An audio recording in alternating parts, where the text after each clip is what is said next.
So yesterday, the House voted on yet another anti-Semitism bill that would also limit speech. This time it passed with flying colors, 421 to 1. Only one person did not vote in favor of this bill, and that one person was Thomas Massie. Okay, what was in this bill and why did Thomas Massie vote against the bill? This bill is House Resolution 352, calling on elected officials and civil society leaders to counter anti-Semitism and educate the public on the contributions of the Jewish American community. So the same background. Jewish American Heritage Month began in 1980. Congress requested the president to proclaim April 21st through 28th, 1980 as Jewish Heritage Week. President Carter issued this proclamation highlighting the significant contributions of Jewish people to American culture and history. Since 2006, every President Bush, Obama, Trump, and Biden has issued proclamations for Jewish American Heritage Month, encouraging Americans to learn about Jewish heritage and contributions. Current concerns. Since the October 7th Hamas attack on Israel, anti-Semitism in the United States has reached record highs with increased incidents targeting Jews and those perceived as Jewish. According to the American Jewish Committee, 77% of American Jews feel less safe in the U.S. since the attacks. Nearly 70% of Jewish adults have experienced anti-Semitism online.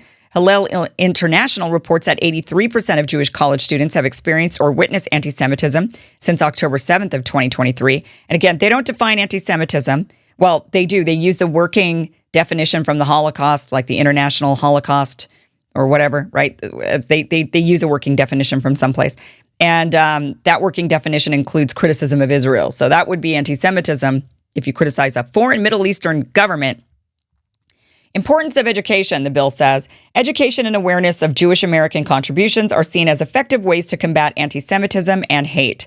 Jewish Americans have made notable contributions in many fields, including inventions, and it goes on and lists some. Irving Naxon, the slow cooker. Sylvan Goldman, shopping cart. Evelyn Berezin, first word processing computer and automated airline reservation system. Ralph Baer, prototype for the first multiplayer, multi-program video game system. Ruth Handler, founder of Mattel and inventor of the Barbie doll. Emily Berliner, gramophone record and microphone for the first Bell telephone. Edwin Land, Polaroid instant camera. Hedy Lamar, concept of frequency hopping, foundational for Wi-Fi, GPS, and Bluetooth. Resolution. So they list off some of the contributions of Jewish Americans. Resolution. The House of Representatives calls on elected officials, faith leaders, and civil society leaders to condemn and counter all acts of anti-Semitism. Urges the executive branch and the state and local leaders to educate the public about the contributions of the Jewish American community and to uplift Jewish stories and voices. 3, commits to taking all possible steps to ensure the safety, security, and dignity of American Jews in all aspects of life, including workplaces, college and university campuses, synagogues, and homes. Okay, Thomas Massie was the only one who voted no on this. Now, why did Thomas Massie vote no on this?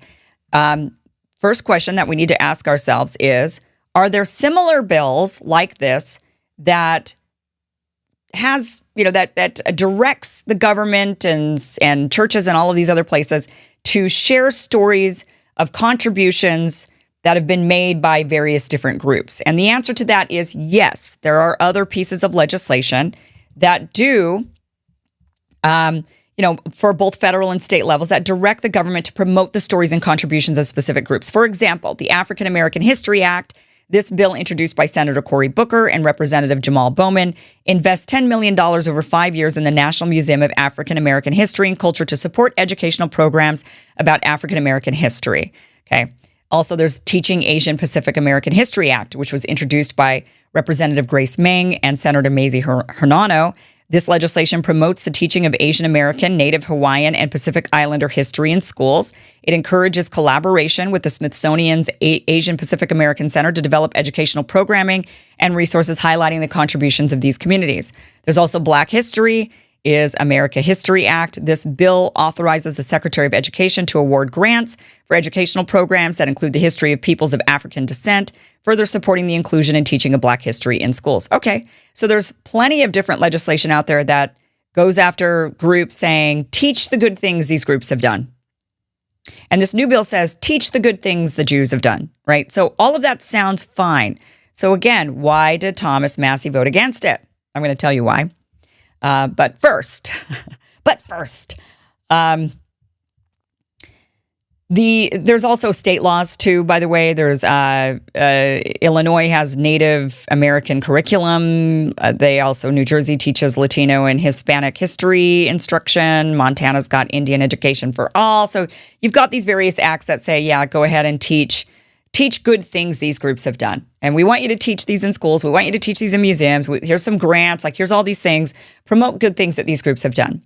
The problem is none of these bills, none of these laws force anyone to condemn racism.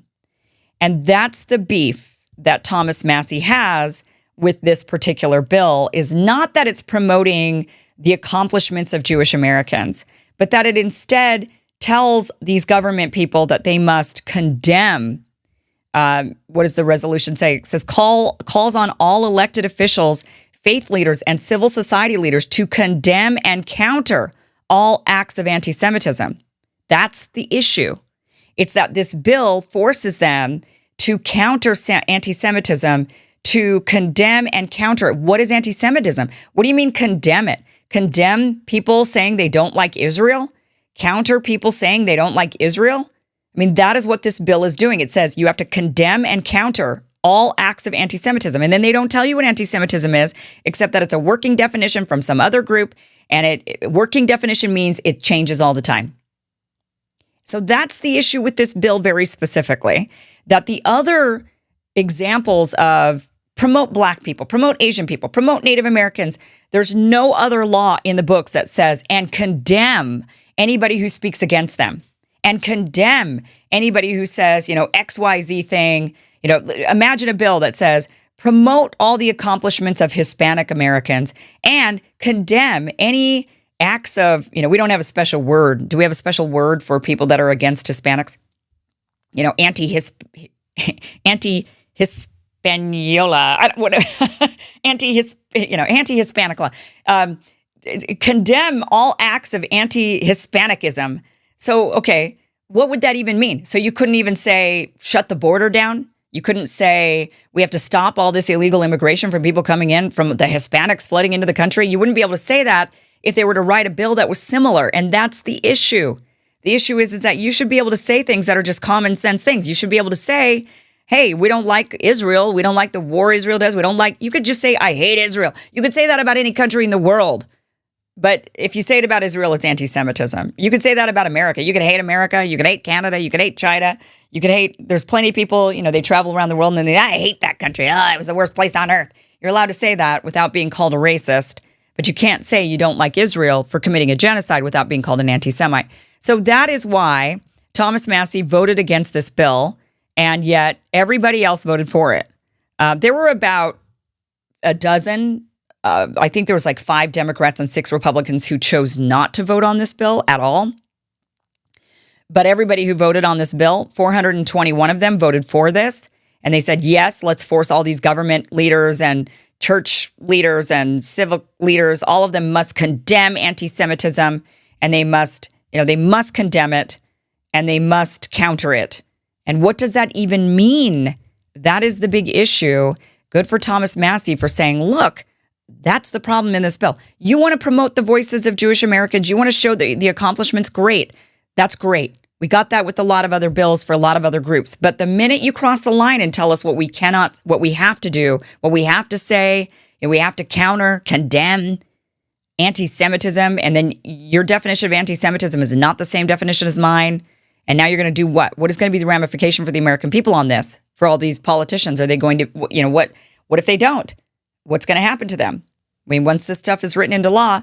So that's the issue. That's the beef. Good for Thomas Massie for being principled and for standing his ground, even though now, of course, he's being smeared as an anti-Semite because he's the lone one. They're saying, oh, he just had to be this rogue contrarian. Thomas Massie always has to be a contrarian. When it doesn't make, he's just doing it to do it. No, he's actually doing it because he's protecting American values, which is really something the rest of everybody in Congress should be doing, but clearly they're not. Thank you for watching this clip from the full Kim Iverson Show, which you can catch Monday through Friday, 2 p.m. Pacific, 5 p.m. Eastern. We do live stream it every day. It's a 1-hour show. You can catch it. It is totally free. Just go to KimIversonShow.com. See you there.